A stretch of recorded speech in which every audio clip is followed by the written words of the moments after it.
The Velthari War Council had been deliberating for 6 rotations. 6 rotations of holographic star maps spinning lazily above the obsidian table. 6 rotations of probability matrices flicker in pale blue light. 6 rotations of calm, measured voices dissecting the geometry of conquest with the same detached precision that a botanist might use to catalog a dying plant.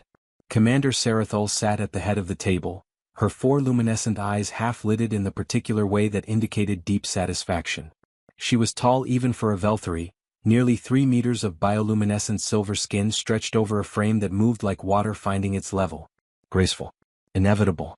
Her kind had evolved in the deep oceans of Vel Prime, where pressure and darkness had made patience into a survival trait so fundamental it had eventually become philosophy. The Velthari did not rush. The Velthari did not panic. The Velthari planned. "Show me the signal range again," she said, and her voice carried the harmonic double tone that marked her rank, a lower frequency running beneath her words like a current beneath still water. The holographic display shifted. A star map bloomed across the chamber, 3-dimensional and precise, and at its center sat the target system, a modest yellow star with 7 planets, the third of which was a pale blue sphere wrapped in white cloud patterns. Unremarkable. Quiet. This was exactly the kind of world the Velthari had absorbed 17 times before during their slow, methodical expansion over the last 4 decades. "Communication blackout is holding," said Subcommander Dravath, a younger male whose bioluminescence still flickered with the slight instability of someone who had not yet learned to fully control his emotional light. "The signal dampeners we placed at the system's edge are functioning at 97% efficiency. Nothing goes in. Nothing comes out. Nothing the inhabitants possess can breach our dampeners," added Fleet Analyst Soris, her tentacle-like fingers dancing across a haptic interface. "We have reviewed their technology comprehensively. Their fastest communication travels at light speed, via what they call radio waves. Primitive. Endearing even. Our dampeners eat radio signals the way the deep vents of Vel Prime consume heat, completely and without remainder." Sarathol allowed herself a slow blink. "And their military capacity?" Soris pulled up a new display. Numbers cascaded. "They have a planetary defense network, orbital platforms, surface-based kinetic launchers, and a small fleet of what they call warships. The fleet numbers approximately 400 vessels, the largest of which carries enough firepower to, in their own words, crack a moon." She paused. "We have reviewed their combat doctrine. It is reactive, territorial, emotionally driven." "Emotionally driven," Sarathol repeated, tasting the phrase. "They make decisions based on what they feel is right," Soris said, and there was no contempt in her voice, only the mild curiosity of a scientist cataloging an unexpected variable. "Fear, anger, loyalty, grief. Their battle commanders have been documented making tactically suboptimal choices because of what they describe as gut instinct. Their soldiers have been known to charge certain death for the preservation of a single companion. It is," she searched for the word, "statistically bewildering." Dravath made a sound like soft bells, which Velthari interpreted as a suppressed laugh.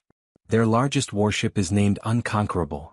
"They name their ships," Sarathol observed. "They name everything," Soris confirmed. "Their weapons, their vehicles, their weather patterns. Their cities are named after individuals who died centuries ago. They build monuments to the specific location where things ended badly." Pause. "I have been trying to understand the logic. I believe it is related to their relationship with impermanence." "Their relationship with impermanence," Sarathol said slowly, "is irrelevant to our campaign." "Of course, Commander." The star map rotated once more. At its center, the pale blue world rotated slowly, as patient as an argument awaiting resolution. "We move in 3 rotations," Sarathol said. "Full suppression protocol. Signal blackout maintained throughout. They will not be able to call for help. They will not be able to warn their colonies. They will face us alone, and they will understand, as every species eventually understands, that resistance to the Velthari continuance is not a tactical error. It is simply a misunderstanding of how the universe is organized." She stood, and the bioluminescent patterns across her skin shifted into the deep violet gold that her crew recognized as absolute certainty. "We are the tide," she said. "And the tide does not negotiate." But 3 levels below the War Council chamber, in a small communications hub that smelled of recycled coolant and dried nutrient paste, a young signals officer named Threshvin was staring at something that should not have existed. He had been running routine diagnostics on the dampener network, the kind of repetitive technical work assigned to junior officers, The kind that was supposed to confirm that everything was functioning exactly as designed and therefore produce a report of perfect, unremarkable zeros. Instead, his diagnostic was producing a number that was not zero. It was not even close to zero.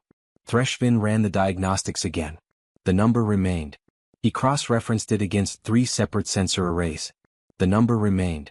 He pressed his secondary eyes, the smaller pair above his primary set, close to the display and examined the data with the particular focus of someone who very badly wanted to be wrong. He was not wrong. Somewhere in the signal dampener network there was a gap. Not a large gap. Not a gap that any standard Velthory probe would have identified, because standard Velthory probes looked for signals they recognized: radio waves, tight beam laser pulses, and quantum entanglement pings. The gap was too small for any of those. It was, in fact, barely a gap at all, a microscopic frequency window that fell between the Velthory dampener's operational ranges the way a single drop of water might fall between 2 stones. Threshvin sat back in his chair and tried to decide whether this situation was worth reporting. The commander had said the blackout was complete. The commander believed the blackout was complete. The probability that anything meaningful had passed through a gap this small was essentially negligible. He looked at the number again. The number that was not zero. He thought about his career. He thought about the commander's satisfaction. He thought about the 17 worlds the Velthory had absorbed without incident and the smooth, inevitable logic of the continuance's expansion.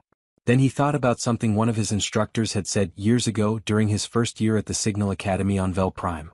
An old female instructor, ancient even by Velthory standards, had spent 60 years studying the communications of other civilizations before the continuance absorbed them. The most dangerous message, she had said, is not the one you intercept. It is the one you did not know was sent. Threshvin opened a new report and began to type. What Threshvin had found was so small that it took the full resources of the fleet's communication analysis team 4 hours to even characterize it properly. Fleet analyst Soris was pulled from her pre-campaign preparation to lead the analysis. She arrived in the communications hub wearing the flickering amber of irritation, and it took her approximately 40 minutes of studying Threshvin's data before the amber shifted, gradually and reluctantly, into something closer to the pale white of genuine unease. This is not a standard communication protocol, she said, mostly to herself. No, Threshvin agreed from his corner of the room, where he had been sitting very still for several hours, trying to take up as little space as possible. This frequency range, Soris stopped. Pulled up a new comparative display. Ran 3 calculations. This frequency range does not appear in any of the communication profiles we collected during our observation period. I noticed that too. Soris turned to look at him. Her primary eyes were fully open, a sign of concentration so intense it had moved past professional into something more personal. You're saying they developed a new transmission method? I'm saying something passed through the gap, Threshvin said carefully. I cannot tell you what. I cannot tell you when, exactly. The gap has been present for approximately 6 of their planet's rotation cycles, and I have no way of knowing how many times it was used or whether it was used at all. The gap's existence doesn't prove transmission. It only proves possibility. But you reported it. Yes. Because my instructor told me that the most dangerous message is the one you don't know was sent. Soris was quiet for a long moment. The communication hub hummed around them, coolant cycling, processors working, the faint vibration of the fleet's engines at standby. Somewhere in the middle distance, a junior technician was running a calibration sequence on a sensor array, producing a rhythmic series of soft tones that filled the silence between Soris and Threshvin like punctuation. We have been dampening this system for 42 of their days, Soris said finally. If something passed through before the dampeners were fully calibrated, or if something was already in transmission when we activated them, Threshvin said. A signal already in motion, already partway through the void. The dampeners would have caught the origin and the destination ends. But the middle?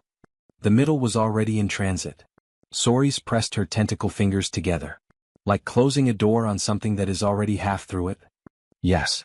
Another long silence. What would they have sent? Soris asked. Not rhetorically, genuinely as a scientist asking a question. Threshvin had been thinking about this for 4 hours. I have been reviewing their communication history from our observation period. They are a species that maintains extensive contact between their colonies and their homeworld. Regular updates, resource reports, personnel transfers, cultural broadcasts. He paused. But also, and this is relevant, they maintain a specific emergency protocol. A standardized signal that functions across all their communication systems, regardless of the technology being used. They call it, he checked his notes. They call it an SOS. Soris went very still. It is, Threshvin continued, the oldest emergency signal in their communication history. It predates most of their current technology by over a century. It is, by design, transmissible on almost any frequency, in almost any medium, at almost any power level. It requires almost no bandwidth. It requires almost no power. It can be sent by someone with almost no equipment. He looked up from his notes. It was specifically designed to pass through interference. The pale white of Soris's bioluminescence was now shading into something the Velthari had no specific color word for, a frequency that fell between unease and the particular dread of realizing that a situation you thought you understood has just revealed an entirely different dimension. If it passed through our dampeners, she said slowly, where would it have gone? Threshvin pulled up a star map. Drew a line from the target system outward, following the most probable transmission vector given the gap's location in the dampener network.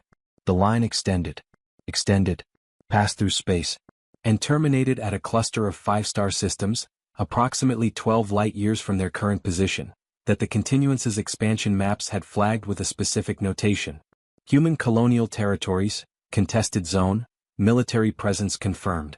Soris stared at the map for a very long time. Then she went to report to Commander Sarathol. The commander's reaction was not what Soris expected. She had expected the violet gold of certainty to dim. She had expected the calm deliberation to crack even slightly. She had expected the commander, who had spent 6 rotations building a campaign of absolute precision, to feel the weight of this new variable. Instead, Sarathol studied the map with an expression of what appeared to be mild intellectual interest. 12 light-years, she said. Yes, Commander. Their fastest ships, we have documented them? Yes. Their maximum sustainable velocity, using their most advanced propulsion, is approximately 0.3 light speed. Sarathol did the calculation instantly. The Velthari were exceptional mathematicians, another gift of the deep ocean, where spatial reasoning in 3 dimensions had been essential for survival. 40 years, she said. If they left immediately? Yes. And our campaign concludes in 14 of their days at the outside.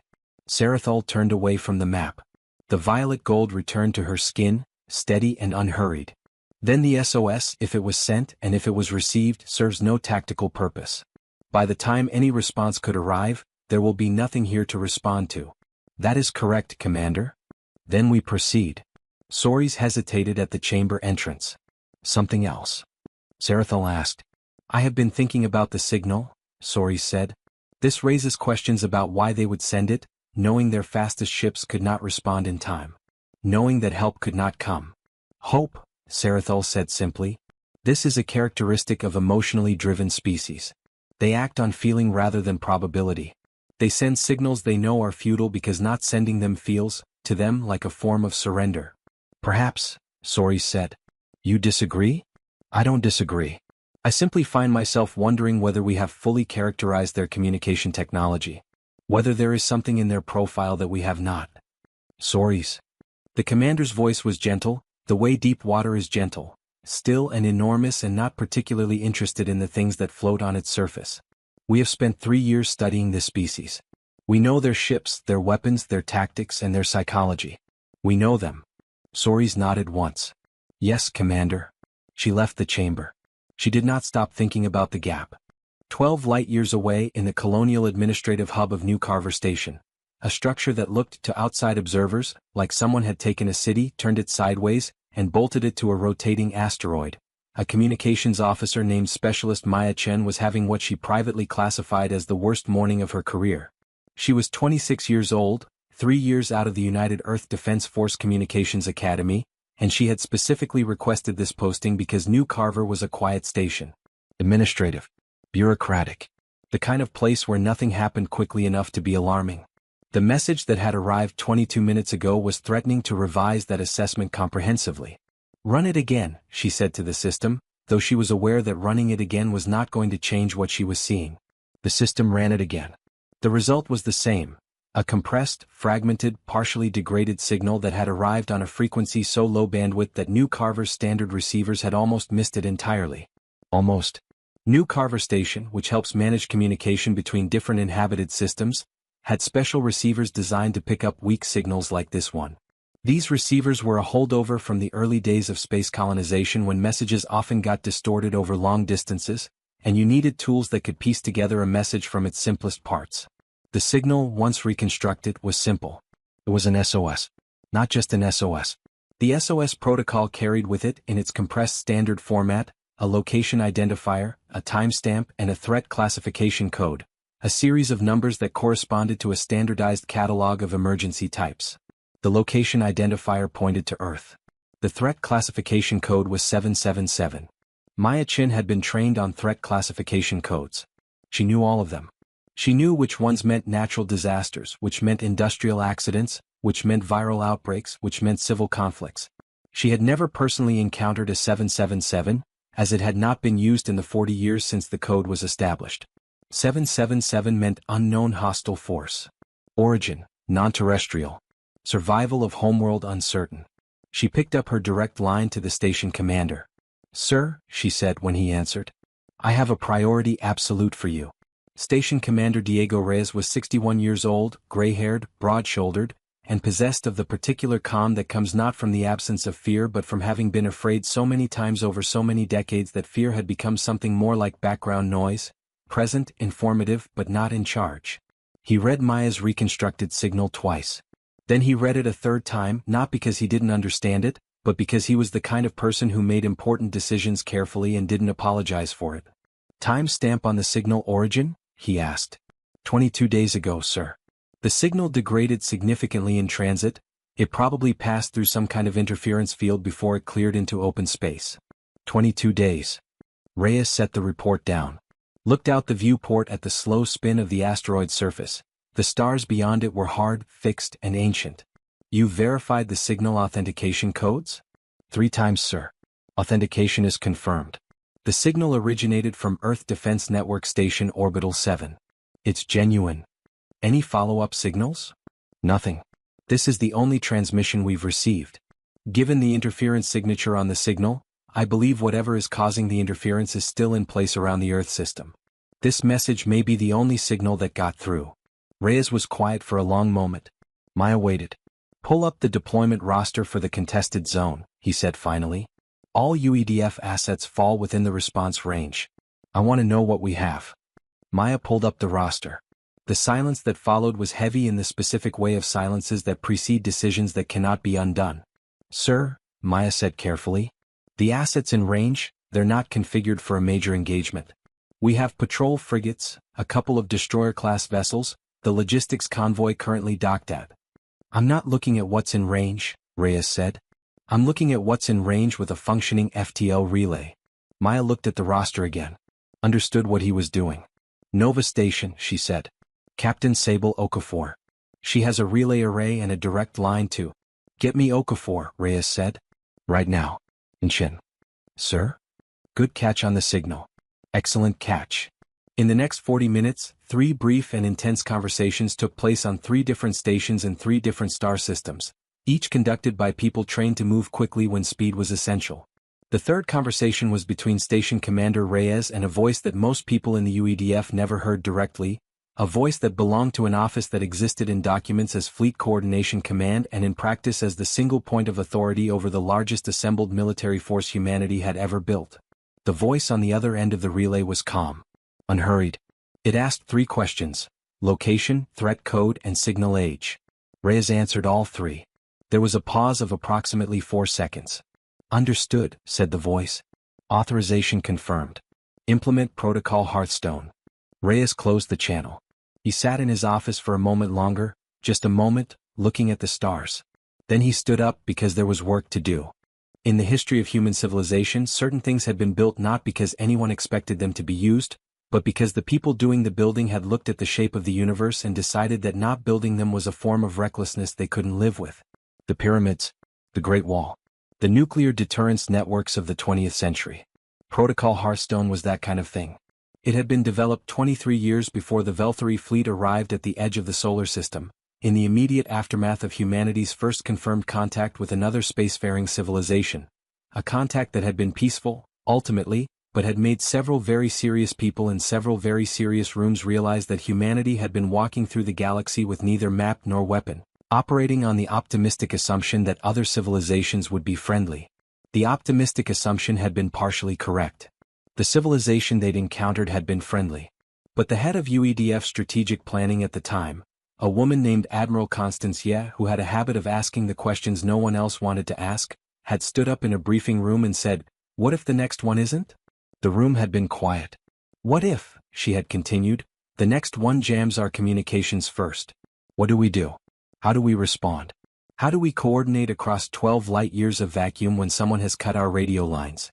More quiet.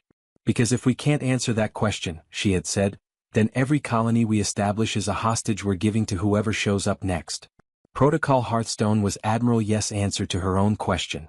It was, at its core, a solution to a communication problem, and like all genuine solutions to communication problems, it was primarily about redundancy. The universe was large and interference was inevitable, so you didn't rely on one channel. You didn't rely on 5 channels. You created a communication system that was so widespread, complex, and integrated into every human-run location in space that no one could easily block communication with humanity, because Hearthstone didn't depend on just one frequency, medium, or technology. It used all of them. It used all of them. But the piece that mattered most, the piece that the Velthari had no way of knowing about, because it had been developed entirely in the classified corridors of UEDF Strategic Command, was what happened after an SOS reached a Hearthstone relay point. The SOS didn't just alert nearby stations. The SOS triggered an automated cascade. Every relay point that received the Hearthstone-encoded signal immediately retransmitted it, on all available frequencies, to every other relay point within range. Those relay points retransmitted to their neighbors. And so on, spreading outward through the network like light spreading from a stone dropped into still water. In theory, an SOS transmitted via Hearthstone protocol could reach every human installation in explored space within a few days, regardless of the distance involved, because each relay point cut the distance to the next, and the cascade traveled at light speed through a pre-existing web of relay infrastructure that blanketed human space. In practice, this had never been tested. It was about to be tested for the first time. And here was the other thing the Velthari did not know, the thing that made Hearthstone not just a communication protocol but a doctrine. Admiral Ye had understood, when she built Hearthstone, that communication was only half the problem. The other half was a response. She had known, because she was the kind of person who read history carefully, that civilizations tended to maintain their military assets in clusters, concentrated around high-value systems, because concentration of force was a basic principle of military strategy. And she had known that this tendency, this completely logical, entirely defensible tendency, meant that in any given situation, the military assets closest to a crisis were almost never the most powerful ones available. So she had built a second layer into Hearthstone. Not just a communication cascade. A requisition cascade. When a Hearthstone SOS reached a relay point, it didn't just alert. It transmitted a standardized request package to every UEDF commander in the network.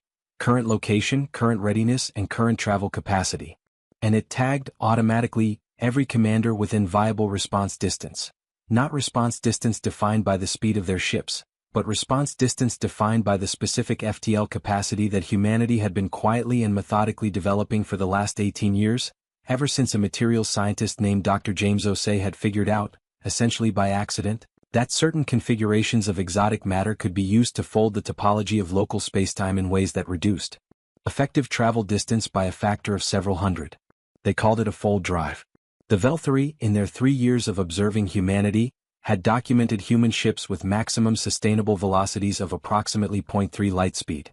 They had documented those ships because those ships were the ones that human civilization used for everything: cargo transport, passenger transit, patrol operations, and colonial supply runs. Those ships were everywhere. Those ships were visible. The fold-capable fleet was not visible.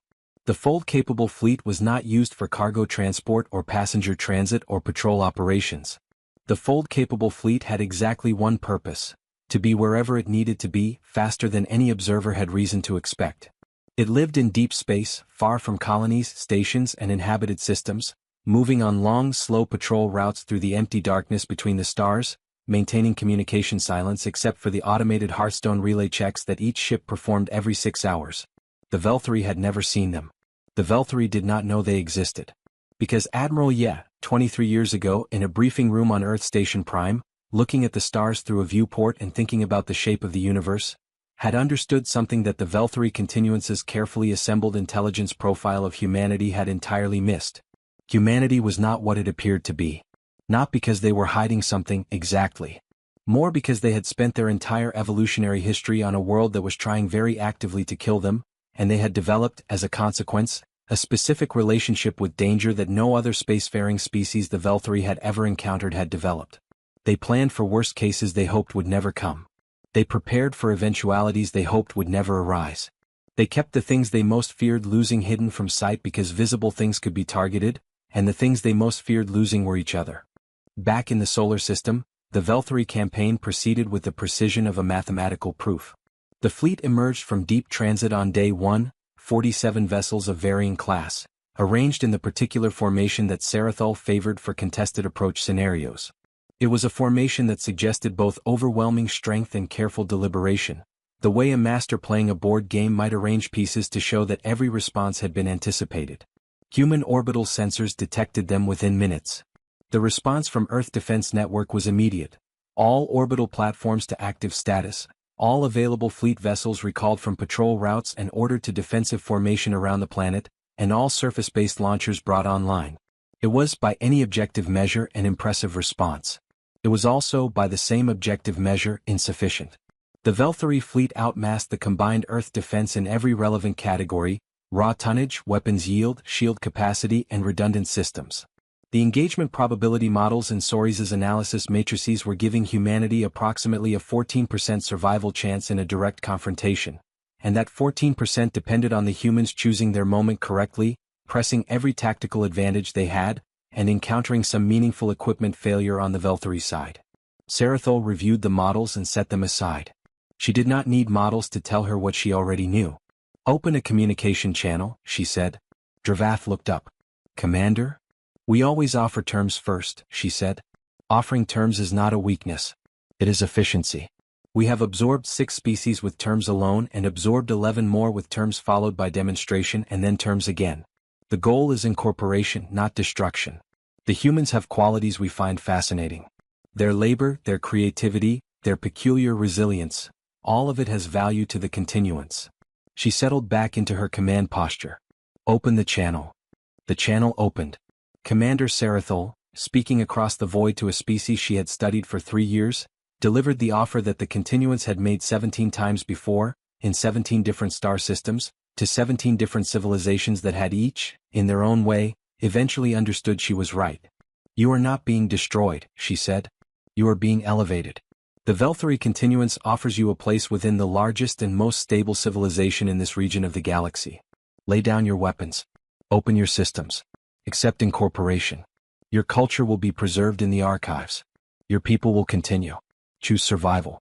The response from Earth came after a pause of approximately 4 minutes. It was not what Sarathol expected. It was not a military response. No weapons fire, no tactical maneuvering. It was a single human voice, and that voice was calm. "We've heard your offer," said the voice. "We're going to need some time to consider it." Sarathol found this mildly intriguing. In her experience, species tended to respond to the continuance's offer with either immediate acceptance or immediate defiance. This measured, almost bureaucratic reply was unusual. "How much time?" she asked. 14 days, said the voice. Sarathol studied the number. 14 days. In 14 days, the continuance's campaign would have concluded regardless of the human response. In 14 days, the outcome was predetermined. She decided to be generous. 10 days, she said. "We will hold our position. You will hold yours. At the end of 10 days, you will give us your answer." Another pause. "Agreed," said the voice. Sarathol closed the channel. Around her, the bridge was quiet. "She agreed rapidly," Dravath said.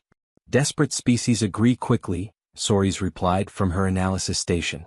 But her light was flickering slightly, that amber uncertainty she hadn't been able to fully suppress since Threshvin's report. "It is a known pattern." "It is," Sarathol said. She was not thinking about the pattern. She was thinking about the pause before the human response. 4 minutes. Not the pause of someone consulting with panicked advisors or running to emergency briefings. It was more like the pause of someone who had been expecting the call and needed a moment to begin something specific. The pause of someone starting a clock. Sarathol filed the thought in the part of her mind she kept for variables that didn't yet have a home and returned to the campaign. What the human voice had actually been doing during that 4-minute pause. Transmitting, on 12 simultaneous Hearthstone relay frequencies, a single encoded message. Hearthstone active. Contact confirmed. Non-terrestrial hostile. Fold response requested. 10-day window. The fold-capable fleet did not have a base. This was deliberate. A fleet with a base has a location that can be found, mapped, monitored, and, if necessary, struck.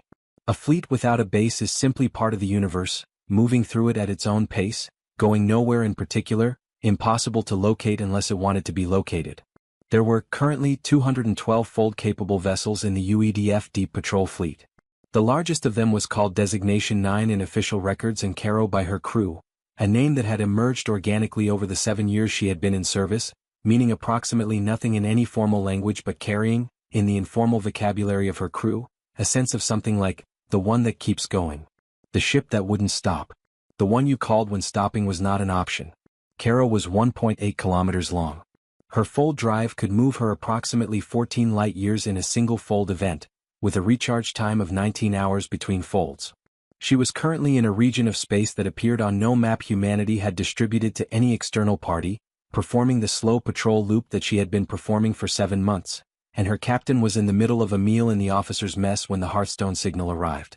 Captain Adiz Obi was 44 years old, originally from Lagos, currently of nowhere in particular, with close-cropped gray-streaked hair and the posture of someone who had long ago made peace with the fact that posture matters more than people think. She had been captain of Caro for 4 of the ship's 7 years. Before that, she had been first officer of Designation 3, which had been decommissioned after an accident that she did not discuss but that had left her with a slight tremor in her left hand that appeared only when she was exhausted and never affected her work. She was reading a novel, actual paper, which she preferred on the grounds that screens were fine for information and terrible for rest, when her communications officer, Lieutenant Sam Park, appeared in the mess doorway with an expression that managed to be simultaneously apologetic and electrified. "Ma'am," Sam said. "Hearthstone." Adiz set down her novel. "Earth?" she asked. "Earth," he confirmed. She stood. The tremor in her left hand, she noticed, was absent. Code 777. Signal age 28 days.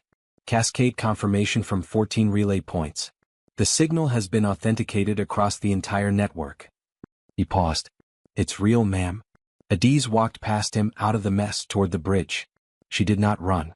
Running was for people who had not yet decided what they were doing. She had decided. "Get me the deployment status on every fold-capable vessel in network range," she said, walking. "And get me a direct channel to fleet coordination." "Fleet coordination is already hailing us, ma'am." "Then I'll save them the wait." The conversation with fleet coordination was 19 minutes long. Afterward, Adiz stood at the forward viewport of Caro's bridge and looked at the stars. Her crew was quiet around her, not the quiet of inaction, but the quiet of people moving with purpose, running calculations, preparing systems, and doing the 10,000 small technical things that preceded the one large decisive thing. "How many are coming?" asked her first officer, Commander Taeyong Lim, standing beside her at the viewport. "Every fold-capable vessel in network range," Adiz said. 187 ships. Taeyong was quiet for a moment. "That's essentially the entire Deep Patrol fleet." "Yes. We've never assembled the full fleet." "No. So they'll be expecting—" He stopped. "They won't be expecting anything," he corrected himself. "They don't know about us." "Correct. How far are we from Earth?" 11.4 light-years. One fold event, plus adjustment. 19 hours to recharge after folding. "We won't arrive all at once," Adiz said. "Ships will fold in as they reach jump readiness. We'll have a staggered arrival over approximately 6 hours. I've been designated as the coordination point." She paused. "We'll arrive at Earth with approximately 160 vessels. Another 27 come in after." Taeyong did the math. "That's a significant force."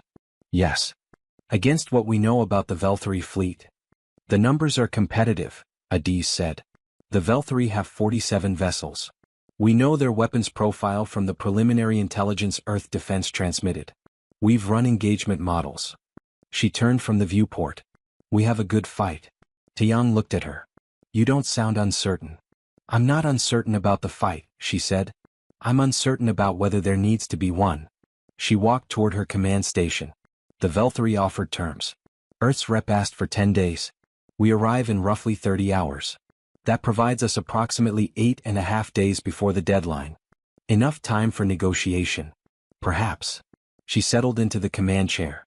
Or perhaps they'll see 160-fold capable warships emerge in their operational space and decide that their models need revisiting.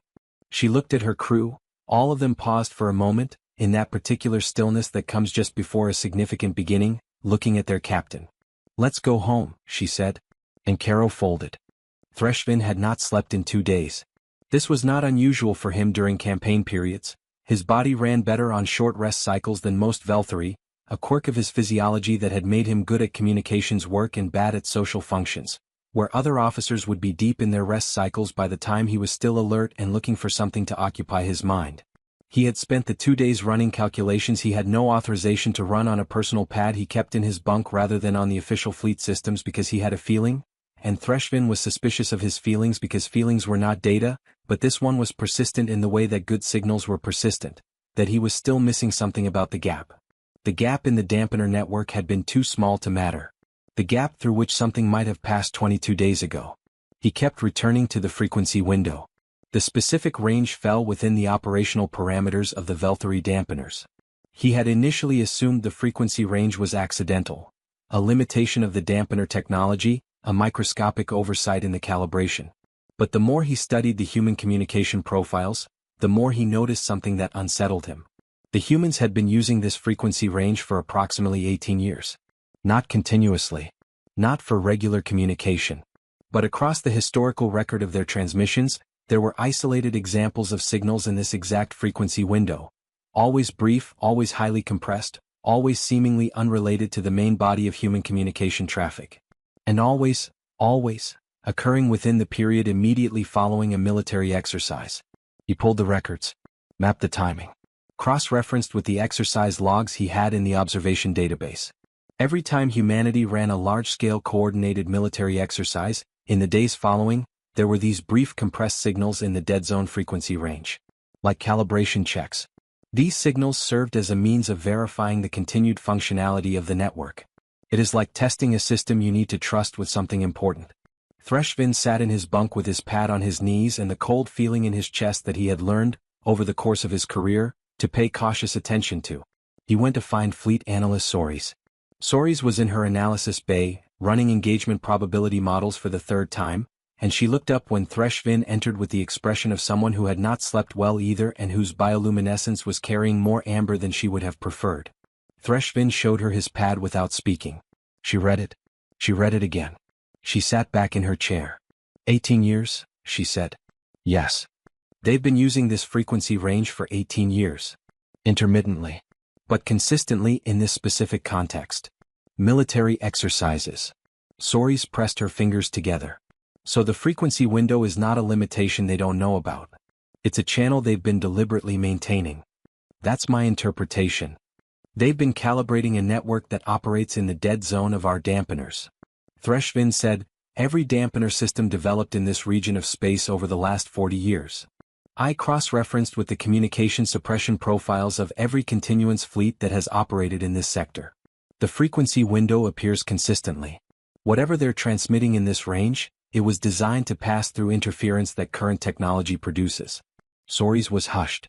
How long have you been looking at this? She asked. Since the first report. 2 days. You didn't bring this to the commander immediately. I didn't have enough data immediately. He paused. I have it now. Soris stood. Her bioluminescence was shifting through colors that Threshvin had never seen her display before. A rapid cycling that indicated something beyond unease, something that the Velthari called Velsorith. The moment when a calculation you have been trusting reveals an error so fundamental that everything built on it needs to be rebuilt from the foundation. We need to go to the commander, she said. Yes. They went. Commander Sarathol listened to Threshvin's report with her 4 eyes fully open. She did not interrupt. She did not display impatience. When he finished, she was quiet for a long time, long even by Velthari standards, which was saying something. Your conclusion, she said finally. The SOS that passed through our dampeners was not an accident, Threshvin said. The gap in our dampeners was not an accident. The humans have had a communications network operating in our dead zone frequency range for nearly 2 decades. That network almost certainly received the SOS. And given the compressed, highly efficient encoding of the signal, which I have now analyzed more carefully, it was not a simple distress call. What was it? Threshvin pulled up his reconstruction of the signal. It is my best interpretation given the encoding architecture, that the signal contained a location identifier, a threat classification, and a request for a specific type of response. He paused. I cannot tell you what response was requested. The encoded element of the signal is more complex than anything in our database. I don't have the key. But something was requested, Sarathol said. Yes. And that something, if it was received, is currently in the process of being provided. Threshvin said nothing because he could not confirm what he did not know, and he had a strong professional conviction that confirming things he did not know was precisely what had caused the situation to reach this point. Soris, Sarathol said. Commander. If the humans have a response capability that we did not document in our intelligence assessment, if there are assets we are not aware of, what would that look like? Soris thought about it. It would depend entirely on what we missed and why we missed it. If we missed it because it doesn't exist and they've improvised something in the 22 days since the signal was sent, it would likely be an amplification of known assets. More ships of the same type we've documented. That would not significantly change our engagement probability models. And if we missed it for a different reason? Soris met her commander's eyes. If we missed it because it was specifically designed to be missed, because they anticipated exactly this scenario and built a capability for exactly this contingency, hidden from observation in exactly the way something would be hidden if the builders understood that an advanced intelligence would be watching, then I cannot predict what it would look like because I don't have data on something I've never watched. Silence. How long until our monitoring sensors would detect an approaching fleet? Sarathol asked. At 0.3 light speed from the nearest human colony cluster? Approximately 12 years. And at speeds we have not documented? Soris looked at her. I don't have a number for that. Sarathol stood. Increase passive sensor range to maximum. Watch all approach vectors. Maintain the ceasefire. And, she paused and something shifted in her expression, something that the officers around her had never seen before. Not fear exactly but a close relative of it, the cousin of fear that lives in the space between certainty and its dissolution. Begin the full intelligence reanalysis. Everything we collected. Everything we assumed. Look for what we decided did not matter. Yes, Commander. She walked to the viewport. Outside the pale blue world turned. The first fold event registered on Velthari sensors at 0347 fleet time.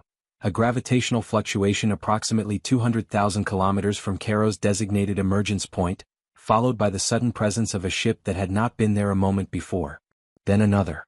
Then 3 more within seconds of each other. The Velthari sensor array, which was calibrated for objects moving through space at velocities it understood, initially categorized the fold events as sensor anomalies. Objects did not simply appear in space. Objects moved through space, and moving objects had approach vectors and Doppler signatures and travel time. These objects contained none of those things.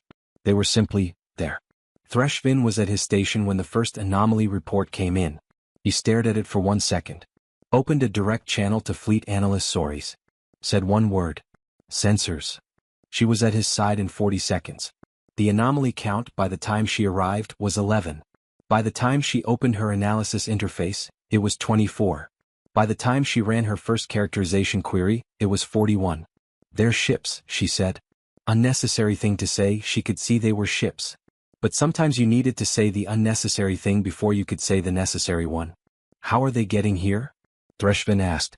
They're not moving here, Soris said, her certainty mirroring that of someone watching an assumption dissolve. They're arriving. There's no approach vector. No travel time. They're folding space.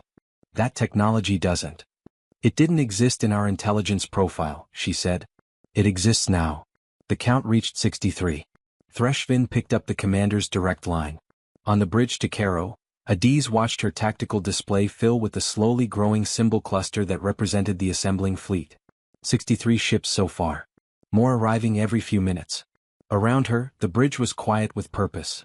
Her crew doing their work, running their systems, and maintaining their stations with the particular discipline of people who understood that this moment had been a long time coming and intended to do it properly. She opened the fleet-wide channel. All vessels confirm operational status, she said. Hold current positions. Maintain formation. We are not here to initiate engagement. We are here to be seen. Acknowledgements came back from 63 ships. Then 67. Then 71. Taeyang stood beside her. They'll be tracking us on their sensors. Yes. How do you think they're taking it? Adiz looked at the tactical display. 47 Velthari ships, holding their position in the formation Sarathul had maintained throughout the ceasefire, disciplined and unmoving. On the other side, a growing cluster of fold-capable UEDF vessels is appearing from nowhere at the rate of several per minute. I think, she said, that they're running numbers. They were. Sarathul stood at the center of her bridge and watched the tactical display with an expression that her crew had never seen and could not fully read, because bioluminescence was not built to display the specific combination of calculation, reassessment, and the very precise emotion that occurs when an intelligent being who has spent their entire career trusting their models realizes that the models were looking at the wrong thing. The count was at 89. 92. 96. Their technology, she said quietly. We never documented fold drives. No, Sori said.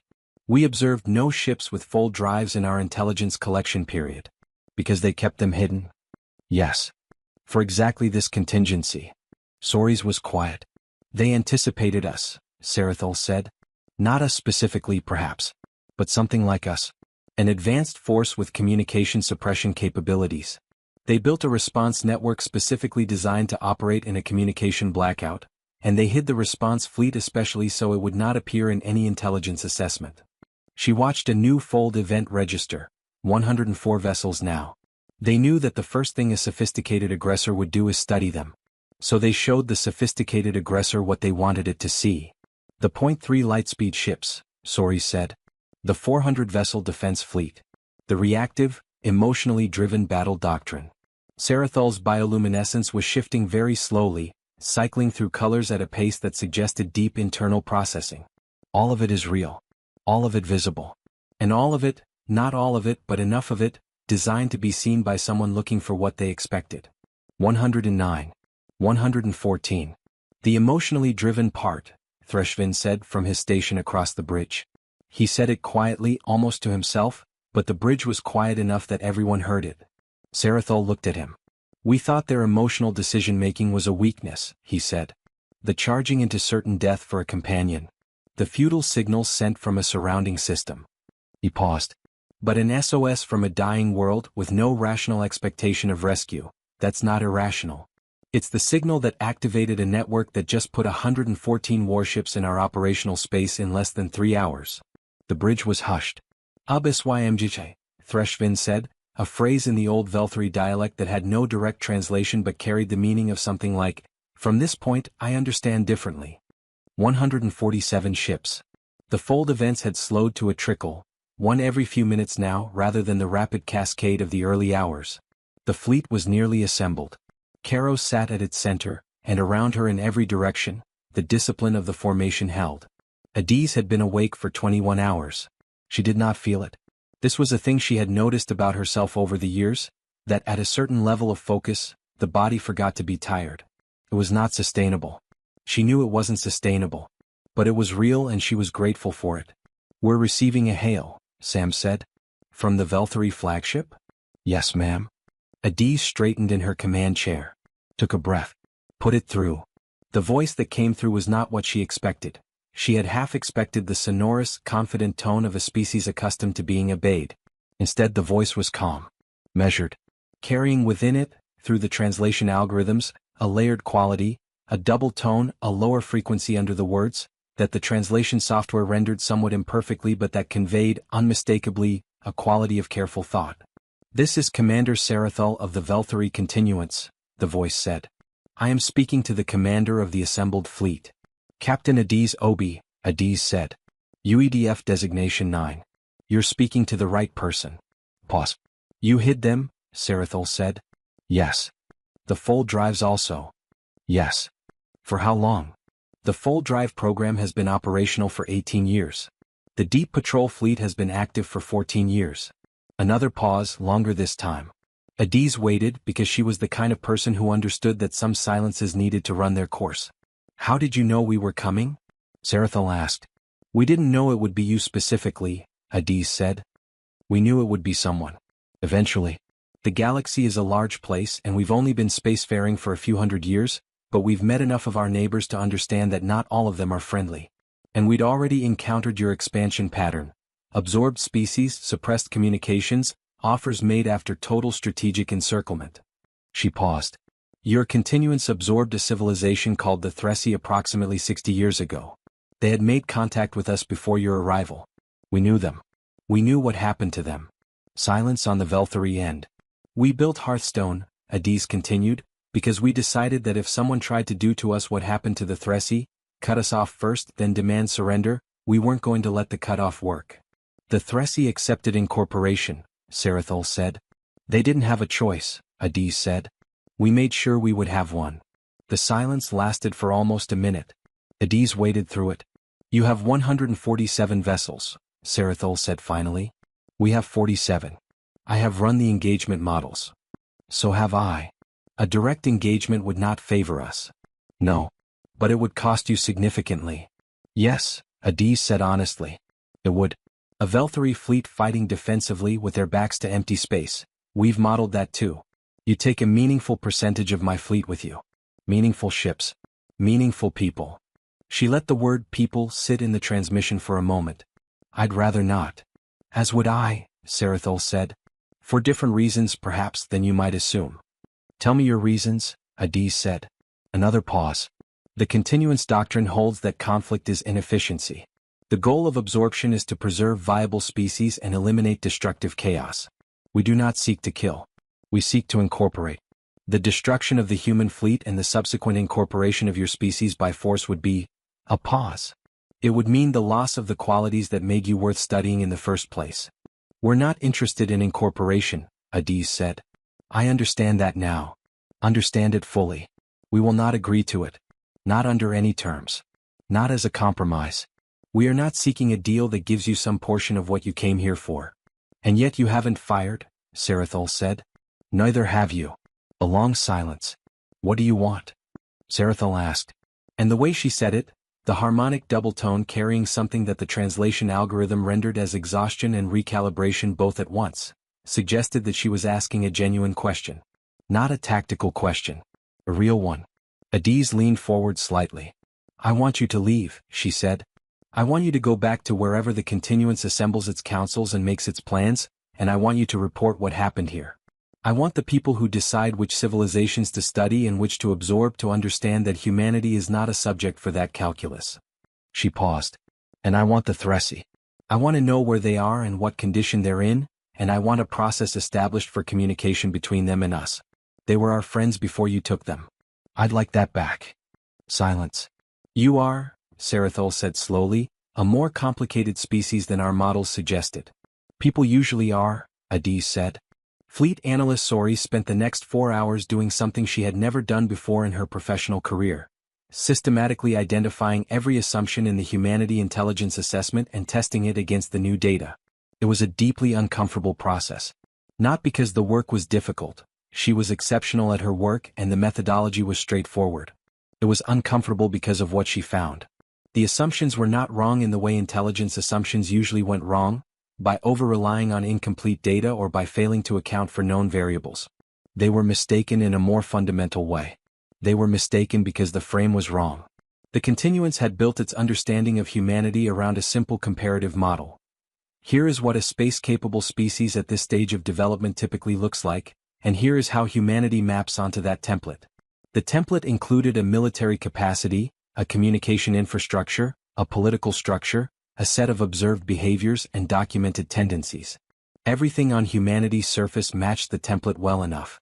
Their visible fleet was the right size for a species their age. Their communication systems were the right sophistication level. Their political structure, though complicated and fractious, was entirely consistent with what one would expect from a species that hadn't unified for a long time.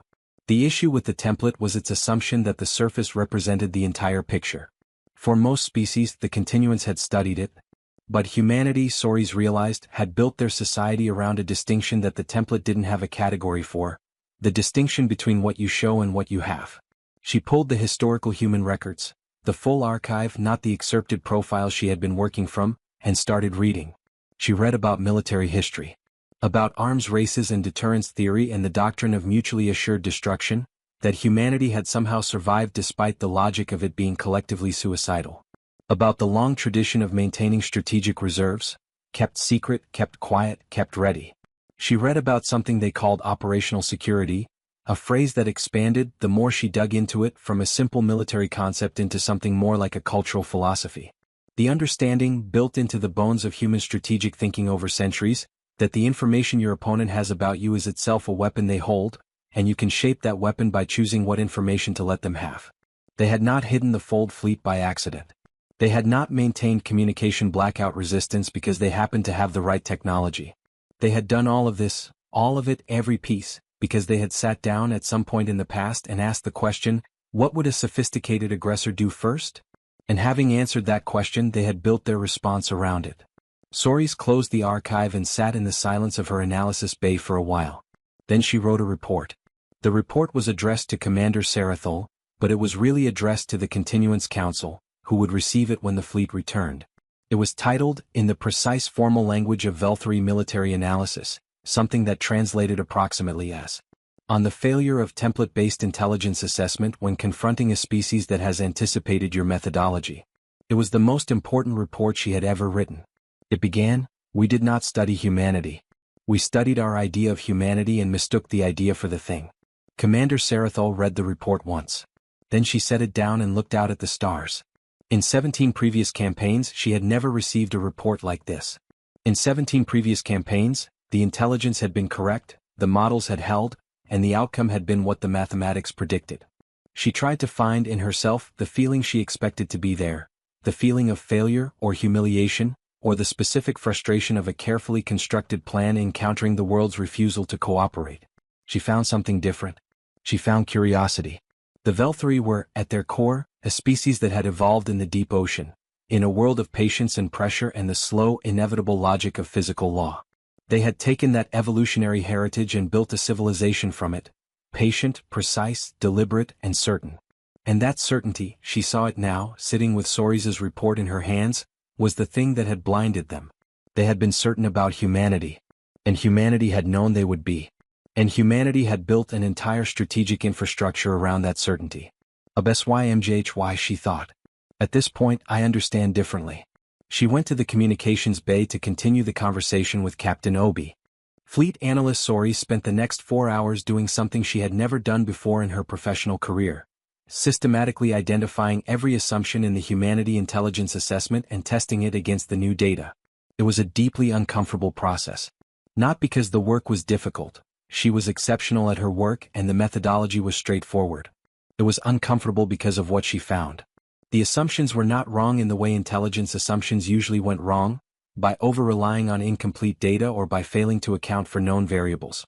They were mistaken in a more fundamental way. They were mistaken because the frame was wrong. The Continuance had built its understanding of humanity around a simple comparative model.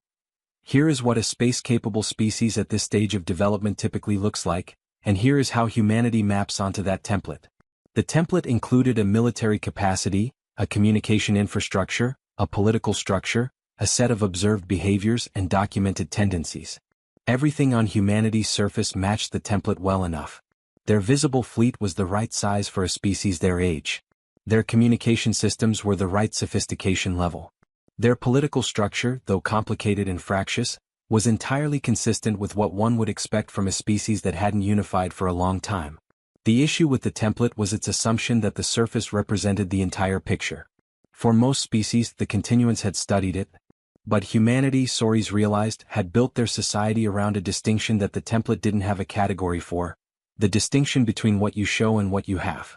She pulled the historical human records, the full archive, not the excerpted profile she had been working from, and started reading. She read about military history. About arms races and deterrence theory and the doctrine of mutually assured destruction, that humanity had somehow survived despite the logic of it being collectively suicidal. About the long tradition of maintaining strategic reserves, kept secret, kept quiet, kept ready. She read about something they called operational security, A phrase that expanded the more she dug into it, from a simple military concept into something more like a cultural philosophy. The understanding, built into the bones of human strategic thinking over centuries, that the information your opponent has about you is itself a weapon they hold, and you can shape that weapon by choosing what information to let them have. They had not hidden the Fold fleet by accident. They had not maintained communication blackout resistance because they happened to have the right technology. They had done all of this, all of it, every piece, because they had sat down at some point in the past and asked the question, what would a sophisticated aggressor do first? And having answered that question, they had built their response around it. Soris closed the archive and sat in the silence of her analysis bay for a while. Then she wrote a report. The report was addressed to Commander Sarathol, but it was really addressed to the Continuance Council, who would receive it when the fleet returned. It was titled, in the precise formal language of Velthari military analysis, something that translated approximately as, on the failure of template-based intelligence assessment when confronting a species that has anticipated your methodology. It was the most important report she had ever written. It began, we did not study humanity. We studied our idea of humanity and mistook the idea for the thing. Commander Sarathol read the report once. Then she set it down and looked out at the stars. In 17 previous campaigns, she had never received a report like this. In 17 previous campaigns, the intelligence had been correct, the models had held, and the outcome had been what the mathematics predicted. She tried to find in herself the feeling she expected to be there, the feeling of failure or humiliation, or the specific frustration of a carefully constructed plan encountering the world's refusal to cooperate. She found something different. She found curiosity. The Velthari were, at their core, a species that had evolved in the deep ocean, in a world of patience and pressure and the slow, inevitable logic of physical law. They had taken that evolutionary heritage and built a civilization from it, patient, precise, deliberate, and certain. And that certainty, she saw it now, sitting with Soris's report in her hands, was the thing that had blinded them. They had been certain about humanity. And humanity had known they would be. And humanity had built an entire strategic infrastructure around that certainty. HFY, she thought. At this point, I understand differently. She went to the communications bay to continue the conversation with Captain Obi. The negotiation took 6 days. Not because the essential points were complicated, they were not, but because negotiation between two species that have never negotiated before requires, before anything else, the slow and patient work of establishing a shared vocabulary. Not a linguistic vocabulary, the translation systems handled that, but a vocabulary of intention. Understanding the meaning of a concession is crucial. Of what silence means. This describes how a firm refusal sounds in two different cultures, where saying no means something slightly different in each case. Adiz and Sarathol spoke for approximately 12 hours of those 6 days, in conversations that moved from the formal to the careful to something that neither of them would have called friendly, exactly, but that carried within it the quality of two people who have stopped performing for each other and started talking.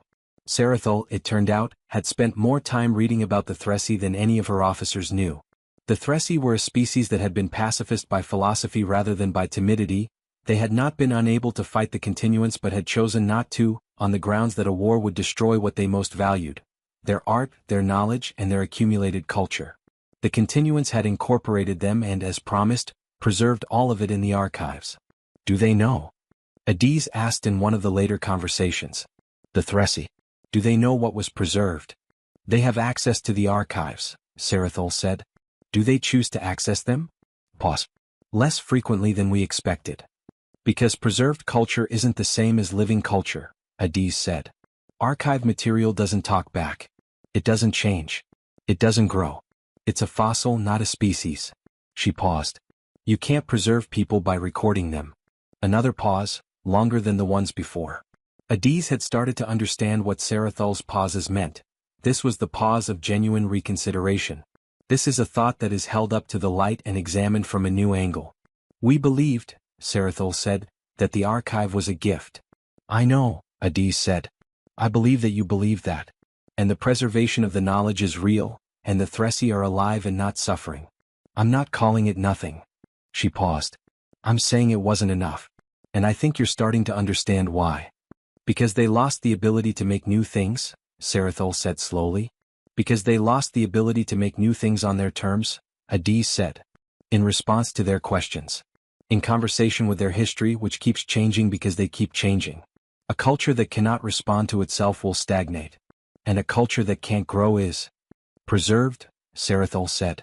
The word had a meaning that Adiz understood well, but it also showed her a new side she hadn't seen before. Yes, Adiz said. The silence between them lasted almost 3 minutes. Then Sarathol said, the agreement on the Thressi. You asked for communication access and a process. Yes. I can provide communication access. The process will require council approval, which I cannot guarantee. Pause. But I will argue for it. Adiz looked at the tactical display where the assembled fleet maintained its patient formation, and at the 47 Velthari ships that had been in this system for 2 weeks now and had not fired a single weapon. That's enough, she said.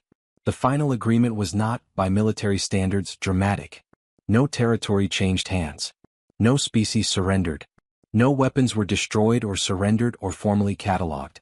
The Velthari fleet would withdraw from the solar system and its approaches. The UEDF Deep Patrol Fleet would stand down from full alert but maintain its operational posture. A communication protocol would be established between the continuance and humanity, formal, limited, but real. And Sarathol would carry to the Council, as a formal recommendation, the position that the continuance's expansion model required a fundamental reassessment before any further campaigns in this region of space. It was, in the vocabulary of diplomacy, a stalemate. In the vocabulary of everything else, it was something considerably more complicated. Threshvin wrote a personal log entry while seated in the communications hub on the final day before the Velthari fleet left. He did this rarely. He was not, by nature, a person who found the narration of his experience illuminating. He preferred data. He preferred signals. But he had been thinking about the gap. The gap in the damper network had been too small to matter. That had, in fact, mattered. He wrote, "We built our dampeners to block everything we knew about. We were thorough. We were careful. We were, by our standards, complete. The humans built a signal to pass through what we hadn't thought of yet. Not because they knew specifically what we would do, but because they knew that anything we built would have edges, boundaries, limits, that any suppression system would suppress what its builders knew to suppress and leave a gap where the unknown was. And they designed for the unknown. They sent their most important message on the frequency of things we hadn't imagined." He paused. "I keep thinking about what kind of species builds for the unknown.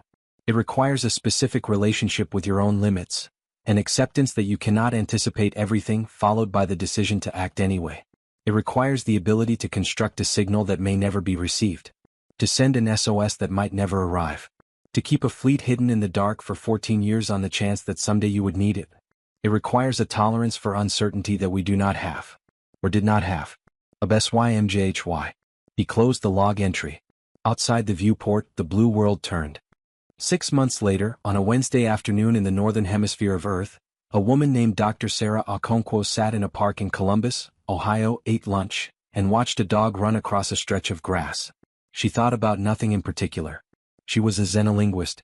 She had spent the last 3 months working on the translation protocols for the new Velthari human communication framework, and she was in the specific way of someone who has been doing deeply important work for a long time and has temporarily run out of the emotional energy that important work requires. She was taking a day off. Her communicator buzzed. She looked at it. The message was from her colleague, Dr. James Farber, who was handling the technical side of the communication relay setup. "First transmission received from Thressi archive," it said. "Not a recording. Not preserved material. A new message. They wrote something new. Come look." She stared at the message. The dog was still running across the grass, turning now toward a child who had knelt down to greet it, arms wide. She thought about Adiz Obi, whom she had never met, standing on the bridge of a ship called Caro in the darkness between the stars, watching the ships arrive. She thought about an old admiral named Ye, sitting in a briefing room decades ago, asking the question no one else wanted to ask. She thought about a signals officer named Threshvin, staring at a number that was not 0, deciding it was worth reporting. She thought about cultures that grow and cultures that are preserved, and the difference between the two and what it costs to maintain them. She stood up, brushing grass from her jacket, and started walking back toward the research building. On Caro, which was back in deep patrol, moving slowly through the long dark on its regular loop through the unnamed stars, Adiz Obi was reading her novel. Paper. Real paper. She preferred it. Taeyang came to the doorway of the officer's mess. "You should be resting," she said without looking up. "I know. I can't sleep." He leaned against the doorframe. "Are you worried?" About what entirely specifically? About whether it holds the agreement. It's unclear whether Sarathol has the ability to actually move the council. Adiz turned a page. I don't know. Does that bother you? She considered the question. No, she said. Not particularly. You're okay with not knowing? I'm functional in the presence of not knowing, she said. There's a difference. She turned another page. We did what we could do with what we had. We built something that worked when it was needed. We had a conversation that changed something. I believe it changed something, and I could be wrong, but I believe it. And now we go back to the slow work. She paused. The deep patrol. The maintenance. The training for the contingency we hope never comes. The building for the unknown, Taeyang said. Yes. He was quiet for a moment. The Thressi sent a new message. Adiz looked up from her novel. Dr. Farber's team confirmed it. First original transmission from within the incorporated Thressi population. A message, not an archive retrieval. They said, he paused, consulting his communicator. They said, we heard there were people who remembered us. We wanted to say, we are still here. We would like to know what we've missed. Adiz sat with that for a moment. Outside the viewport, the stars were hard and fixed and ancient, and the void between them was not empty. It was full of things moving through it at speeds that various species were beginning to recognize they did not fully know, carrying signals on frequencies that various suppression systems were beginning to understand they did not entirely cover, and occasionally sending messages that fell through gaps that someone, somewhere, had decided were worth designing for. HFY, Adiz said. Taeyang looked at her. Threshvin sent it to me, she said. The phrase, when the negotiations concluded. He sent a message. She held up her communicator. Just those 3 words. What does it mean? From this point I understand differently, she said. She returned to her book. Carol moved through the dark. The Thressi waited for a reply. And on Earth, in a park in Columbus, Ohio, a dog ran across a stretch of grass and turned toward a child with arms wide, and the afternoon light was precisely the color of something beginning. In the